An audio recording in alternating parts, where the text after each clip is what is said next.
Hello everyone, welcome back. आते हैं concept पर। आज हम लोग देखेंगे कि अवतल दर्पण के द्वारा प्रतिबिंब का बनना। किसी वस्तु को प्रतिबिंब देखेंगे अवतल दर्पण पर कैसे बन रहा है और उसके बारे में एक एक का बेसिक कंसेप्ट समझेंगे। और आपको ध्यान रहे, न्यूमेरिकल कंसेप्ट यहीं से बनाता है और उसका आंसर भी यहीं से रहता है। मैं आपको बताना चाहूँगा कि अगर आप इस बेसिक को समझते रहेंगे तो आप इसका आंसर जो न्यूमेरिकल जब आप लगाएंगे तो उसका आंसर सटीक में आप सीधे सीधे इसका डायरेक्ट आंसर बोल पाएंगे, आप बता पाएंगे। लेकिन हाँ, ये आपको बहुत बारीकी से समझना होगा। सबसे पहले हम स्टार्ट करते हैं कि हम बताएंगे क्या इसमें कई ऑप्शन बनेगा, कई हेडिंग बनेगा। हेडिंग कैसे बनता है हम आपको सबसे पहले वो समझाते हैं। आते हैं कंसेप्ट पर। सबसे पहले मेरा कंसेप्ट है कि अवतल दर्पण द्वारा प्रतिबिंब का बनना। तो ये डिपेंड करता है कि अवतल दर्पण से जो वस्तु है वो कहाँ पर रखा गया है। हम आइए वो बारीकी से समझते हैं। ये आपका एक अवतल दर्पण है जो बाहर की तरफ लेप लगा रहता है, दबे हुए भाग का प्रयोग करते हैं। ये आपका वक्रता केंद्र है। वक्रता केंद्र और ध्रुव मतलब पोल के बीच में क्या होता है, फोकस होता है, जिसका चर्चा हम लोग बहुत बार कर चुके हैं और बहुत अच्छे से समझ चुके हैं। आते हैं कंसेप्ट पर। तो पहला कंसेप्ट ये है कि अवतल दर्पण द्वारा प्रतिबिंब का बनना। अब हम देखेंगे कि अवतल दर्पण पर वस्तु को कहाँ रखा गया है। तो यानी सबसे पहले हम वस्तु को चाहेंगे तो एक अनंत पर रखेंगे, एक वस्तु अनंत पर रहेगा। तो ये पहला स्टेप है अनंत पर। यानी आपका ये वस्तु यहाँ पर है तो वस्तु की ऊंचाई मतलब यहाँ पर बहुत बड़ा देखी जाएगी। ये मुख्य अक्ष से ऊंचाई देखी जाती है, वस्तु की ये ऊंचाई का काम करता है।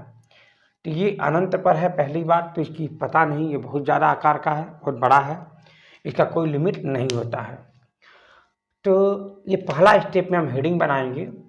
और दूसरा स्टेप क्या रहेगा, अनंत और वक्रता केंद्र के बीच में हम यहाँ पर एक वस्तु को रखेंगे। तो इसका जो स्टेटमेंट रहेगा, जो स्थिति रहेगी, वो अनंत मतलब अनंत और सी के बीच में।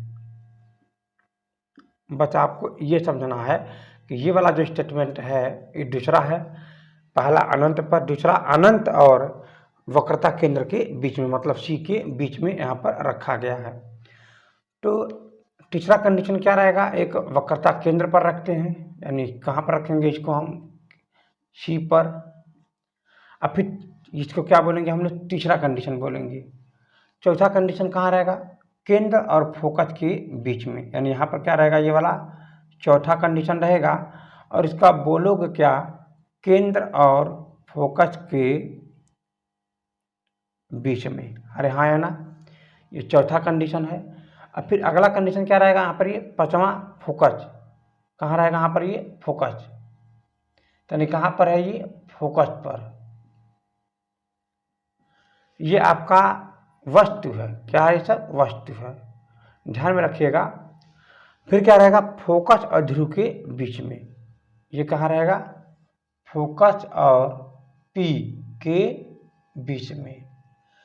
तो हम लोग हेडिंग बनाएंगे, 6 हेडिंग बनाएंगे, ये आपका छठवां था कंसेप्ट में। तो यानी पहला कहाँ रखेंगे, जब वस्तु अनंत पर हो। दूसरा कहाँ रखेंगे, जब वस्तु अनंत और वक्रता केंद्र सी के बीच में हो। जब वस्तु सी पर हो वो तीसरा रहेगा। जब वस्तु सी और एफ के बीच में हो तो चौथा रहेगा। जब यह वस्तु एफ पर हो तो ये पांचवा रहेगा, फोकस पर हो। जब वस्तु फोकस और ध्रुव के बीच में हो तो ये हमारा छठवां रहेगा। तो हम लोग 6 स्टेटमेंट समझेंगे अवतल दर्पण पर।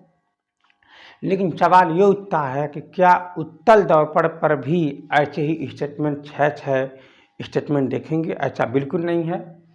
उत्तल में सिर्फ 2 ही रहता है, वो कौन सा होता है मैं बताना चाहूँगा। मान लीजिए ये आपका ये उत्तल है। उत्तल क्या कहता है कि दबे हुए भाग में लेप लगा देते हैं और उठे हुए भाग पर प्रयोग करते हैं। ये वाला उठा हुआ भाग है, उस पर प्रयोग कर रहे हैं। तो इसका जो फोकस है, इसका जो केंद्र यहाँ पर है और फोकस यहाँ पर है और ध्रुव तो यहाँ पर पोल है ही, ध्रुव पोल है ही। लेकिन एक बात मुझे आपसे कहना है कि जब इसके पहले यहाँ पर सेंटर है, फोकस है, ये आपका सेंटर अनंत के बीच में है। तो यहाँ पर कुछ ऐसा है ही नहीं कि हम इसको मान दे सकें। तो सिर्फ यहाँ पर दो ही रहता है, एक पहला इसको अनंत कहा जाता है। क्या कहा जाता है? अनंत पर है। और दूसरा क्या कहा जाता है? अनंत और ध्रुव के बीच में है, बस। तो यहाँ पर पहला स्टेटमेंट ये हो जाएगा, दूसरा स्टेटमेंट ये हो जाएगा, और तीसरा स्टेटमेंट इसमें कहीं नहीं है, सिर्फ दो ही स्टेटमेंट है। कहाँ पर? उत्तल दर्पण पर। आपको बारीकी से समझना है। जब आप ये समझ जाएंगे, मतलब दर्पण का आपको 6 इसमें रहेगा और 2 इसमें रहेगा, और 6, 2 और 8, यहाँ पर 8 स्टेटमेंट आपको समझना है बारीकी से। अगर आप 8 स्टेटमेंट बारीकी से समझेंगे तो शायद आपको बहुत अच्छा लगेगा, कोई दिक्कत नहीं महसूस होगा, और हर तरह का न्यूमेरिकल भी आप लगा पाएंगे आराम से। चलिए हम आते हैं कंसेप्ट पर।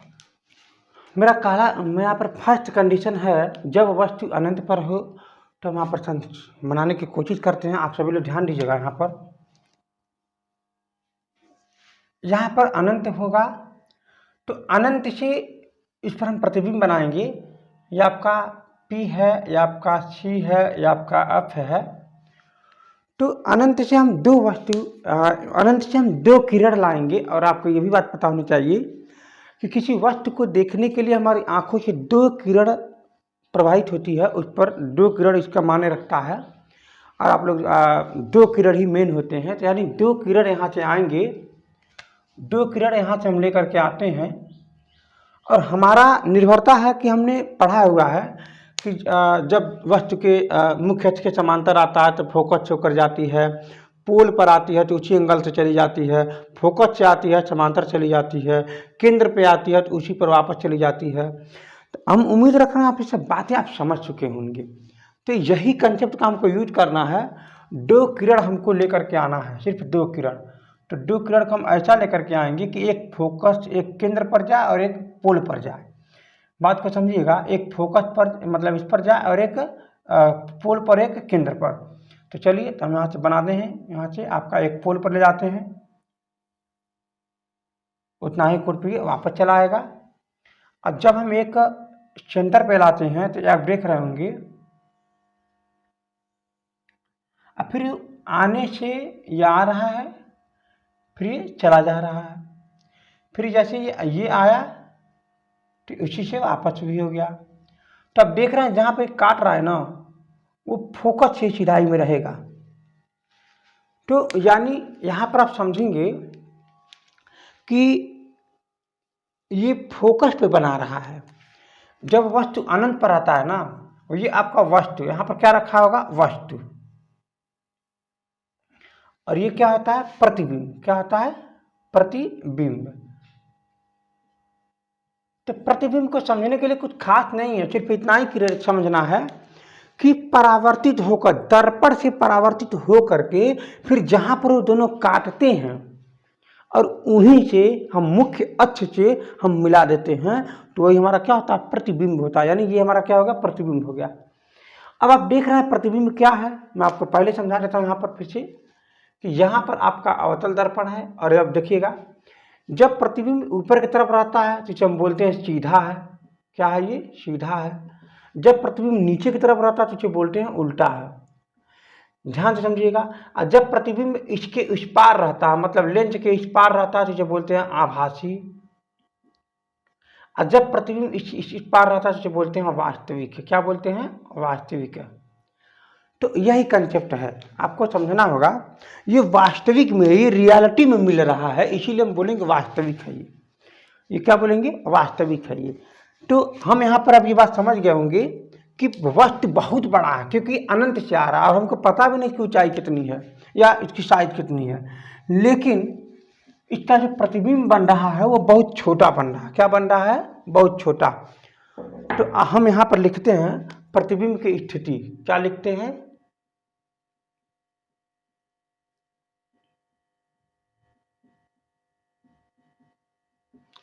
पहला क्या है? वस्तु से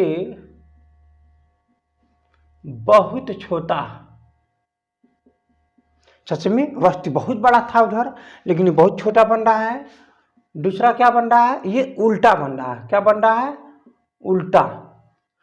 तीसरा क्या बन रहा है? बताइए तीसरा क्या कंडीशन है, ये फोकस पर बन रहा है, कहाँ बन रहा है, फोकस पर बन रहा है, ठीक है ना, ये पर है, ये फोकस पर बन रहा है। चौथा क्या कंडीशन देंगे आप, जरा ध्यान दीजिएगा, ये उल्टा भी है, ये आपका चौथा है वास्तविक, क्या है ये, वास्तविक है। तो अगर ये इस पार होता ना तो इसे हम आभासी कहते। तो हम उम्मीद कर रहे हैं आप ये बहुत बारीकी से समझ गए होंगे, इसमें आपको घबराना नहीं है और कंसेप्ट मैंने आपको बता दिया है। अब हम क्या करते हैं, वस्तु को अनंत से और वक्रता केंद्र के बीच में लाते हैं। अगला हेडिंग देखिए यहाँ पर। तो अगला कंसेप्ट मेरा क्या है, जब वस्तु अनंत और सी के बीच में हो। चलिए हम यहाँ पर बनाते हैं। तो यहाँ देखेंगे आपका ये सी है, ये आपका एफ है, और एक यहाँ पर वस्तु है जिसकी ऊंचाई जो है यहाँ पर ए बी है, ऊंचाई यहाँ पर एच है। अभी ऊंचाई का वर्णन न करिए, सिर्फ इसकी प्रतिबिंब देखिए ए बी है, वस्तु है। तो आप यहाँ से क्या करेंगे ना, ये दर्पण है तो आप लगा दीजिएगा लेप बी। लेप क्या होता है आपको पता है ना, लाल ऑक्साइड और कलई। लाल ऑक्साइड मतलब रेड ऑक्साइड, क्या बोलेंगे आप लोग, रेड ऑक्साइड, रेड ऑक्साइड, चलिए कोई बात नहीं। तो यहाँ से मुख्य अक्ष के समांतर किरण जाएगी पहले, तो कहाँ से आएगी, फोकस से, अरे हाँ है ना। और हम फिर क्या करते हैं, दूसरा वाला एक सेंटर से ही गुजार देते हैं, एक सेंटर से चली जाएगी, ठीक है ना, ये सेंटर से चली जाएगी। तो अब देखेंगे यहाँ पे कटान, देखिए सेंटर, देखिए ये इधर से जा रहा है ना, इधर से ये आ रहा है, ये रिफ्लेक्शन होकर आ रहा है, और ये अभी इधर से जा ही रहा है, तो फिर उधर से आएगा इसी मार्ग पर। तो अब देखेंगे जहाँ पे काट रहा है ना, ये आपका क्या है, प्रतिबिंब है, इसको बोलेंगे क्या, ए डैट और ये बी डैट। अगर ये ए बी क्या है, वस्तु है, ये क्या है, वस्तु है, जिसे क्या बोलते हैं, ऑब्जेक्ट। तो ये क्या हो जाएगा, इमेज हो जाएगा, क्या हो जाएगा, ये इमेज है। बात को समझिएगा। तो इमेज की ऊंचाई किससे दिखाते हैं, ए डैट और ये बी डैट से, और इसकी ऊंचाई किससे दिखाते हैं, ऑब्जेक्ट का ए और ये बी से। बात को समझिएगा। तो अब इसकी स्थितियां आती हैं, मतलब कंडीशन पर कहाँ आते हैं, कंडीशन मतलब ये अवस्था क्या आता है। अवस्था पहला नंबर क्या है, ये आपका वास्तविक है, बोलो बात सही कि नहीं। दूसरा नंबर क्या हो सकता है, ये उल्टा है, वस्तु से थोड़ा छोटा है, मेरी बात को समझिएगा। वस्तु अनंत वाला तो बहुत बड़ा था, लेकिन ये वस्तु से देखिए थोड़ा ही छोटा है। तो यहाँ पर तीसरा क्या लिखेंगे, वस्तु से थोड़ा छोटा है। चौथा नंबर क्या लिखेंगे आप लोग, बताइए, उल्टा हो गया, बाती हो गया। हाँ, ये सेंटर और फोकस के बीच में, सेंटर और फोकस के बीच में है, ये इसका स्थिति है, ये मतलब ये जगह है कहाँ पर ये बन रहा है। तो हम उम्मीद रख रहे हैं आप ये बात समझ में आ गया होगा। तो ये मैंने अभी भी समझाया था, नीचे बनेगा तो उल्टा है। तो यहाँ पर हम आते हैं कंसेप्ट पर, इसको अगले टॉपिक की तरफ बढ़ते हैं, मतलब इसी वस्तु को हम वक्रता केंद्र पर ला देते हैं, यानी हमारा क्या हेडिंग हो जाएगा, तीसरा हो जाएगा। अगले स्टेप पे आइए।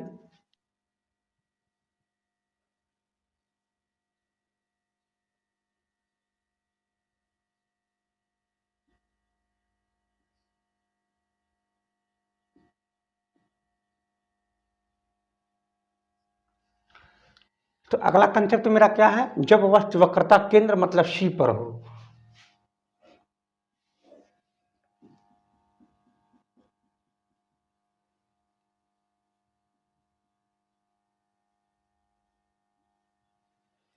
तो हम क्या बताए थे, दो किरण निकालना है, एक मुख्य अक्ष के समांतर फोकस से जाएगा, एक पोल पर ला दो, चलो क्या बात करना है, पोल पर ला दो। तो यहाँ पर देखिए मुख्य अक्ष के समांतर तो फोकस से चला जाएगा, एक पोल पर ला दोगे तो आपका ये यहीं चला जाएगा। आप देख रहे हो कहाँ काट रहा है, यानी ये हमारे बनाने में दिक्कत हुआ है, लेकिन ये यही बनेगा सेंटर पर ही। और देखेंगे आप वस्तु के बराबर ही बनेगा, ये दोनों क्या हो जाएंगे, आपस में बराबर हो जाएंगे, और ये वहीं का वहीं बन रहा है। जब ये वस्तु वक्रता केंद्र पर है तो ये वक्रता केंद्र पर ही बनेगा, वस्तु के बराबर ही होगा, लेकिन ये वास्तविक होगा और ये उल्टा होगा, यही आपको लिखना है। इसका मतलब इस कंडीशन में जो स्थिति होगी क्या होगी, कंडीशन जो होगी क्या होगी, पहला उल्टा होगा, दूसरा बताओ, ये वक्रता केंद्र पर होगा, मतलब वक्रता यानी सी पर ही होगा, वक्रता केंद्र सी पर ही बनेगा। तीसरा क्या हो सकता है जरा बताइए मुझे, उल्टा हो जाएगा, बता दिए, वस्तु के बराबर होगा, वस्तु के बराबर बनेगा, अरे हाँ या ना, होगा। चौथा क्या है, सेंटर पर ही बनेगा, वक्र के केंद्र पर ही बनेगा, और ये वास्तविक बनेगा। क्या बनेगा यहाँ पर, ये वास्तविक है, वास्तविक बनेगा, मतलब क्या होगा, रियलिटी होगा। तो ये मेरा क्या है, ये मेरा ये ऑब्जेक्ट है जिसकी ऊंचाई मान लेते हैं ए बी,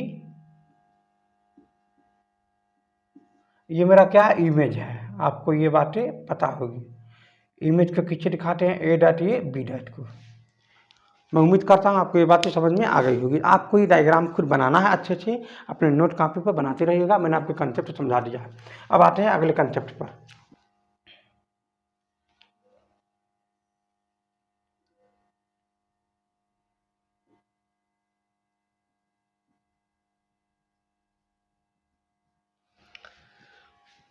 आई कंसेप्ट पर देखिए, जब वस्तु सी और एफ के बीच में हो, इसका मतलब मैंने सी का समय लिया था, आगे बढ़ेगा, सी और एफ के बीच में हो जाएगा। तो अब देखेंगे यहाँ पर,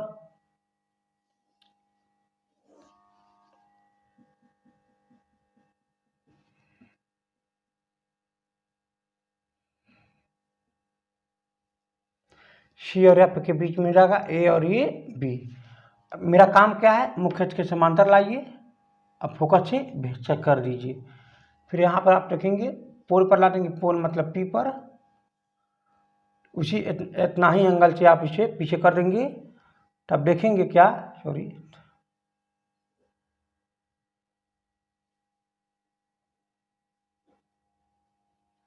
ये देखेंगे क्या कि वक्रता केंद्र के जस्ट पीछे बना है, यानी अनंत और वक्रता केंद्र के पीछे बनता है। मेरी बात ध्यान से समझिएगा। और ये क्या बना है, वस्तु से थोड़ा बड़ा बना है। आपको हर एक बात ध्यान से समझना है, वस्तु से क्या बना है, बड़ा बना है। मेरी बात समझ में आ गया ना। अब आप देखेंगे उल्टा बना है, वस्तु से बड़ा बना है, और अनंत और वक्रता केंद्र के बीच में बना है। आप लिखेंगे इस बात को, ध्यान दीजिएगा। क्या लिखेंगे यहाँ पर, ये पहली बात तो उल्टा बना है, दूसरा क्या बना है, पहला वास्तविक बना है, तीसरा और क्या बना, जरा मुझे बताइए, वस्तु से बड़ा बना है, वस्तु से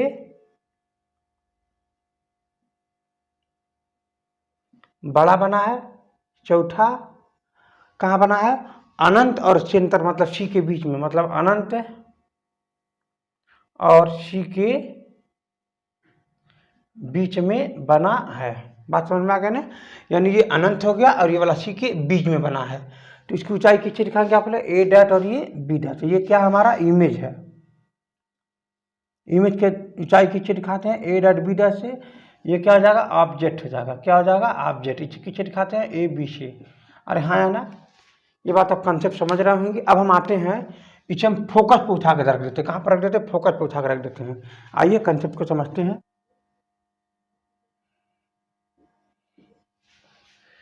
अगला स्टेप है, जब वस्तु फोकस पर हो। तो फोकस पर होने का क्या मतलब होता है, अवतल दर्पण है, सी है, ये आपका फोकस है, वस्तु को कहाँ रख दिए, फोकस पर रख दिए। तो यहाँ से मेरा एक समांतर जाएगा तो फोकस होकर आएगा। अरे हाँ है ना, थोड़ा सा लाइन हिल गया है, कोई दिक्कत नहीं है।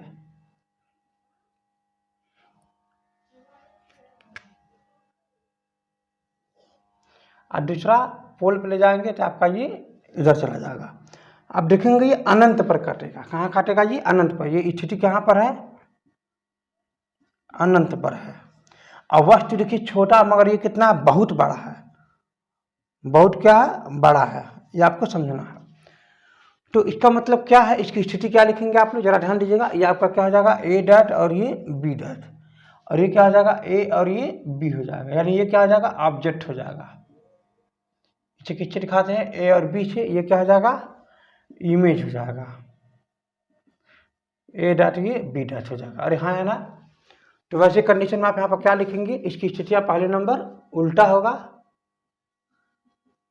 दूसरा नंबर वास्तविक होगा। तीसरा नंबर क्या रहेगा, वस्तु से बहुत बड़ा रहेगा, वस्तु से बहुत बड़ा है, सच में बहुत बड़ा है। और चौथा नंबर क्या रहेगा, अनंत पर है। स्थिति क्या है इसका, अनंत पर ये बना है, अनंत पर क्या है, ये बना है। अरे हाँ है ना। तो अब हम आते हैं, मैं उम्मीद करता हूँ सब बातें आप समझ में आ गया होगा। ऐसा बिल्कुल भी नहीं है, आप परेशान बिल्कुल नहीं होंगे, आराम से समझ रहे होंगे। नहीं समझ में आता दोबारा देखिए, समझ में आ जाएगा। तो अब हम क्या करते हैं, फोकस और पोल, फोकस और पोल के बीच में रखते हैं, और ये मेरा आखिरी है, समझने का प्रयास करते हैं। अगला कंसेप्ट है जब वस्तु फोकस और पोल के बीच में हो। तो हम देखते हैं, यहाँ पर क्या है सी, यहाँ पर क्या है एफ, यहाँ पर क्या है पी, इनके बीच में हम एक वस्तु बना देते हैं। तो यह कंसेप्ट क्या कहता है कि मुख्य अक्ष के समांतर लाए, तो कहाँ से जाएगा, ये फोकस से जाएगा। अरे हाँ है ना। अब हम क्या करते हैं, एक पोल पर ले जाते हैं। ये कभी ये डिस्टेंस अपना बढ़ाते जा रहे हैं, देख रहे हैं ना, ये मिलेंगे नहीं। तो हम इसे मिलाने के लिए कोशिश करेंगे, तो हम इसे क्या करेंगे, पीछे की तरफ ले जाएंगे। क्या करेंगे, पीछे की तरफ।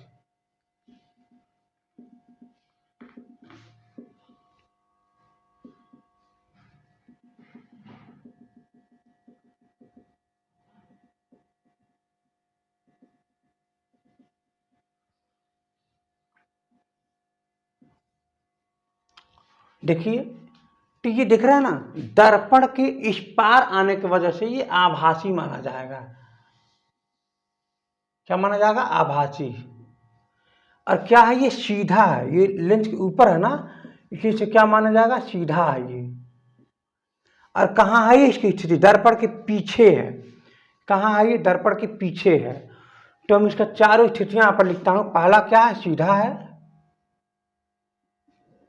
दूसरा क्या है, वस्तु से बड़ा है।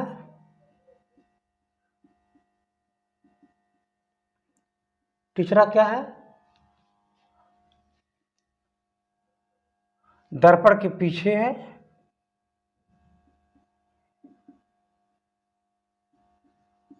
दर्पण के पीछे है। चौथा क्या है, यह आपका आभासी है। सबसे अच्छी बात तो ये है कि आपका आभासी है। तो ये यहाँ से क्वेश्चन कभी कभी बहुविकल्पी में पूछ पड़ता है। कहता है कि दर्पण, उत्तल दर्पण के किस अवस्था में या किस जगह पर रखने पर उसका प्रतिबिंब आभासी होगा। तो आप क्या बोलोगे, फोकस और ध्रुव के बीच में। आपको ये ऑप्शन क्वेश्चन में दे देता है।